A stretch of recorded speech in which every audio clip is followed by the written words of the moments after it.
বিগত 16 বছরেও দেখেছেন ওই খুনি হাসিনা চেয়েছিল এই আলেমকে যদি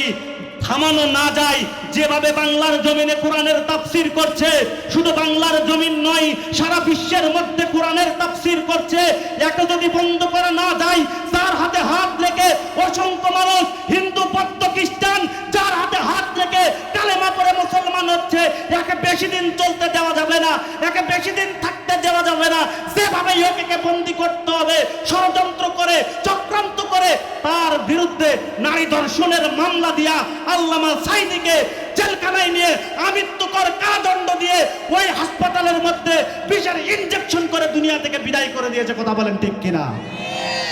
মেলে মেলে হে মেলে। সম্মানিত হাজিরিন, ওই আবু জেহেলও যেমনে চেয়েছিল,